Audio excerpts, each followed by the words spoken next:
It's major, and I'm never minor.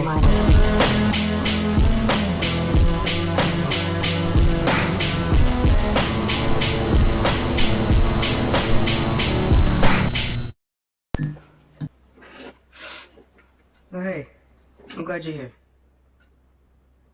When's the last time you felt content? Like, comfortable in your own situation?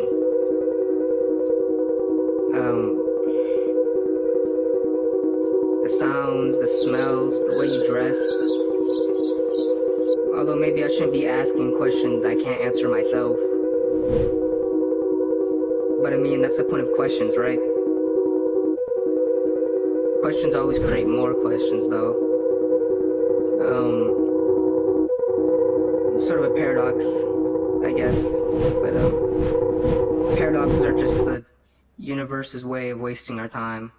At least that's what I feel like. I find myself always worrying about time, to be honest. My mind moves so fast sometimes. I don't know whether it's because I've always liked speed, or maybe it's just automatic. I focus on speed a lot too, though. I love observing it, the velocity, the g-force, the time it takes for your brain to comprehend what you're even looking at.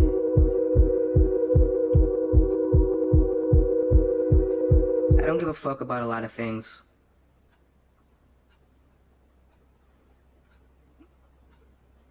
Not because I'm pretentious or nihilistic. To be fair, I do see things in myself that I don't take as seriously as I should. But maybe it's because I've matured. And the older you get, the more you realize you shouldn't really trip over shit. You know what I mean? And not just the small stuff, but the big stuff as well. Although, I keep many things to myself. I try to be as transparent as possible with all of you, but even as a kid, I kept to myself. I was always very quiet, to the point where people didn't even know me after going to school for like 4 fucking years. Like, it was crazy. I don't know, I mean, I'd always get approached with the, "Why are you so quiet?" or the, "Wait, you can talk?" Anytime I'd open my mouth, it's not that I chose to keep to myself, though. Like, I just had nothing to say most of the time. When I did, I'd be called annoying or dumb or weird. Although those labels really don't affect you over time. In fact, now I use it against those very same people who call me that. Sort of like a, good, I'm glad I know you. You know, that means people who like what I'm spouting out are being reached. You know, like, not to suggest I'm some leader or a prophet, but I feel like my art is made for kids like me. You know, like, kids who were bad at sports and got made fun of for it. Kids who couldn't listen to anybody. Kids who liked obscure shit that nobody else liked.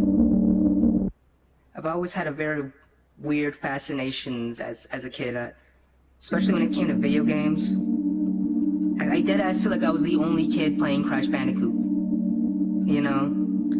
On the PlayStation 1, jumping over pits, collecting Wampa fruit, defeating Dr. Cortex. Maybe that's why repetition is so attractive to me. The ground moving underneath my feet. Tree after tree passing by. It's all cyclical.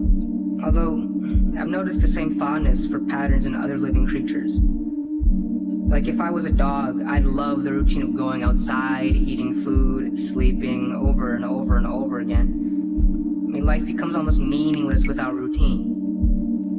But my mind loves to contradict itself all the time. If I stay in one place, I become very, very depressed. My constant need for change is insatiable at times. I really hope I can do what I'm doing now for a living.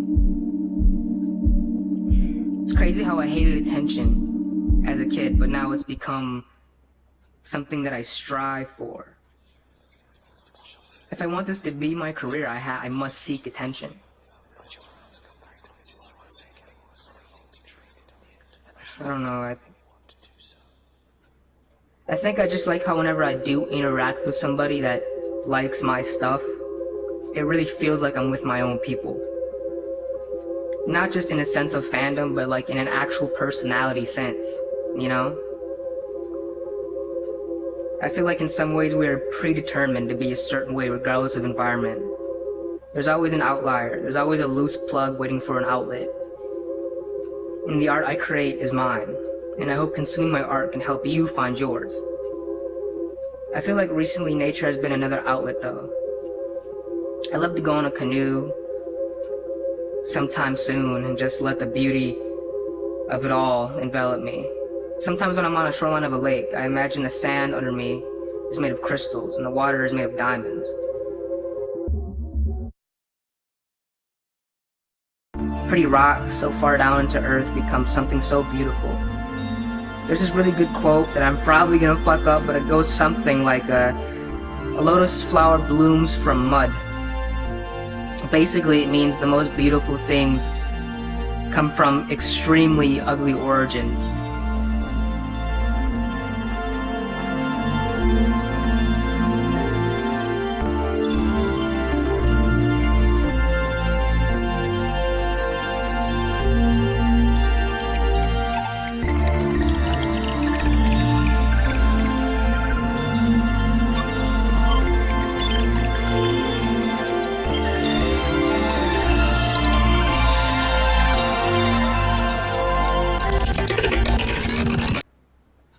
I named my album Dead on Arrival because I thought it would be a failure. I thought it would flop, to be honest.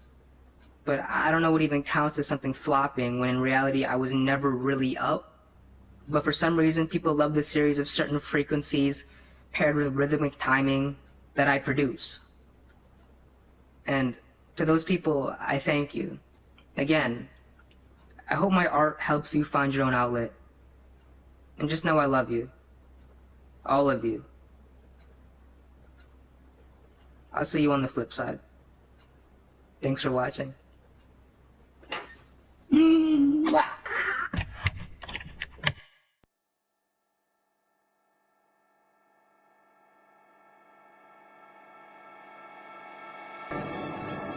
is to the troublemakers, the disruptors, and the risk takers. We come to bring illumination to the kids on the edge of the universe. Kids letting off a little aggression. Kids running from home. Kids that feel sad. Kids that feel anxious, and kids they call bright instead of genius. This is for us. Fuck everyone else. 2022 and beyond.